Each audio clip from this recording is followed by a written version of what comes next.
Bubble love. Once you have experienced bubble love in New York City, it's hard to imagine life without it. Now, I had experienced honeymoon phases before, don't get me wrong, but this was on another plane, another level, another dimension. David called me the next day while I was at work and left a message. Hey, I just want to let you know I had a great time, a really good time, the most fun I've had in a long time. His voice was a little serious, as if I could almost hear the pain in his voice from his previous relationship transitioning into this immense sense of relief he felt for finding me. To be honest, I felt the same way. I think we knew that we were starting this new chapter together. When I called him back, he asked when he could see me again, and I didn't want to crash and burn this connection, so I told him my next day off was exactly a week from the day. He obliged. Only one day in the week he asked if he could drop by to say hello to me at work, and I worked alone, so I said, sure. Sure enough, the second we saw each other, we passionately kissed until the first customer of the day walked through the door. Moments like this went on for about a month. We would meet up, pick out a bar on the Lower East Side, and just passionately kiss everywhere we went. We always ended up closing the bar, and even though we didn't run up a huge bar tab, everywhere we went, the staff would comment on what a great couple we were, even though we weren't officially a couple. At one bar in particular, the bartender and the bouncer had joked that they were going to now hire couples to make out in the booth because we just added so much ambiance. And we were approaching about a month of this lifestyle. I finally asked David upstairs to my apartment, and the results were, of course, explosive. And it was the first time I could honestly say I made love with my whole body, mind, and spirit, connected in a way I had never experienced before. As David held me in his arms the next morning, he admitted to me that he was starting to feel scared. He hadn't planned on us connecting on such a deep level. And I told him that's the last thing I wanted and that we should just enjoy this moment. Once we became intimate, David started to take me on some of the most beautiful dates I had ever experienced. Rock concerts, jazz clubs, indie films, local bands, and we explored the culinary scene in New York City. We were moving at a reasonable but very much forward pace, and everything about the relationship just flowed effortlessly. We went to see each other's bands play, and I met his friends. And one of his male friends in particular pulled me aside to tell me how many great things they had heard about me. Around this time, I would learn about the first of a series of very uncanny synchronistic events. One day he told me, I almost auditioned for your band. It turned out we had spoken on Craigslist before. I remember almost a year prior, I had posted an ad for an open audition for a bass player, and he had answered it. He told me his ex-girlfriend had made a couple of snide comments to him about me when he showed her my band's website. I had that same sexy photo from the Craigslist personal ad on the website, and she said to him, I see the real reason you want to audition for that band. And for that reason, he decided not to attend the audition. David would tell me how happy I made him and asked if he could be the only man to enter my bedroom. And of course, I said yes. Our connection deepened, and throughout this bubble love phase, I found I was almost always in this state of arousal throughout the day, to the point that it was actually very distracting. It felt as if I had almost dropped a hit of very clean ecstasy and just kind of tripped off of it for a few months. So one night, when he wasn't with me, I was sleeping alone. I felt the presence of a body on top of me. It was almost like a reverse sleep paralysis demon, in the respect that it was a very pleasant experience, very fun. And it was as if David paid me a visit in the astral realm. I mean, it was David's energy.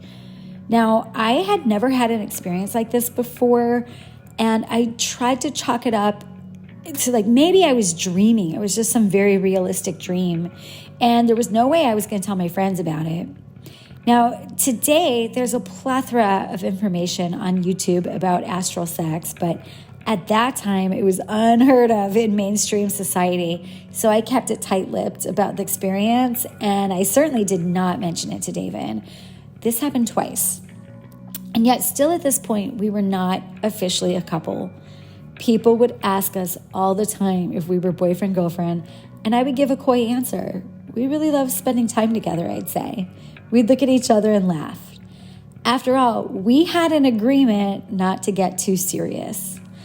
I also didn't want to ask him to commit to me, even though I gave my promise to only be with him. I wanted him to make that choice for himself. So David one day asked me to attend a wedding with him at the end of the month. So at this point, I knew we were headed towards a relationship, and I knew that the talk was coming soon. I just didn't know when. Around this time, we had our second major synchronistic event. I asked David to attend a party with me at my friend Laura's house later that week, and he agreed to come. I was so excited because he had brought me into his world so much, and now I couldn't wait to fully bring him into mine. As we made plans, David told me about this electronic musician he met online, and as he described the music, it started to sound familiar. It turned out he had just started recording with Laura's husband, and Laura's husband had a home studio, so he was recording at the very location of the party we would be going to later on that week. The most potent synchronicity, however, concerned David's ex-girlfriend. Unfortunately, just like my ex-boyfriend, it appeared that David's ex-girlfriend really struggled with a drinking problem. One day she went to a party and blacked out and slept with another man. When she came to him to tell him what had happened, David gave her an ultimatum. He said, if I'm going to stay with you, you must get help and you must get sober. And so she did. And I know that they attended AA together for a while. He was there in support, but they were never really able to repair their relationship. And since David opened up to me about the struggles his ex-girlfriend was facing with alcohol, I told David more about my ex-boyfriend situation, how his lifestyle had kind of rubbed off on me, and why I had decided to stay sober for a little while. Now, to be honest, I didn't identify as an alcoholic by any means. I just knew that I had to get myself out of the situation and get my head on straight for a while, and that when the time was right, I would have a glass of wine again, maybe at Laura's party. A couple days before the party, I randomly ran into David on the subway, and he was with his singer, who I was a huge fan of. And as he introduced me, I couldn't help but notice how much of our worlds were colliding in present and past timelines, and all these near misses and synchronicities we were sharing. Later on that week, David met me at Laura's house, and we all had a great laugh over the so-called coincidence, and I suggested a double date sometime. And as I introduced David to a couple of Laura's friends, they asked, "Are you a couple?" And normally I would give my signature coy answer, "Oh, we just like hanging out together." It no longer felt appropriate to do that. So I looked at David and laughed, and I said, "Well, we haven't really had that talk yet." David looked at me and then looked them in the eye and said, "Yes, we are a couple. That's my girlfriend." He looked at me and smiled, and I was elated. Little did I know, however, that this would mark the beginning of the end of our bubble love. If you enjoyed this episode of Not Another Twin Flame podcast, please consider liking, commenting, and subscribing. Do you have a twin flame story? We would love to hear it in the comments below.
In the next video, I'm going to be beginning 16 years ago and tell you a little bit about how that journey first started, how I got to the place that I am today. And from there, I will be sharing my journey in real time as I'm still figuring out what it all means. Now, in a perfect world, I would love to tell you that I am getting back together with him and that I'm going to reunite with him and all that good stuff, but we don't really know if that's the case. But there's a lesson and meaning in this story, and it's one that I'm still searching for. So hopefully we can figure out the meaning together. Thank you so much for listening to the first episode of Not Another Twin Flame podcast. And if you have any story that relates to anything that I'm talking about, please leave it in the comments below. I want to hear your comments. And if you could like and subscribe, that would be amazing. I know that there's a lot of twin flame information out there, and I believe for anyone going through this journey, that you should hear it from all angles, from all experiences, and then just take what resonates with you and leave the rest. Thank you.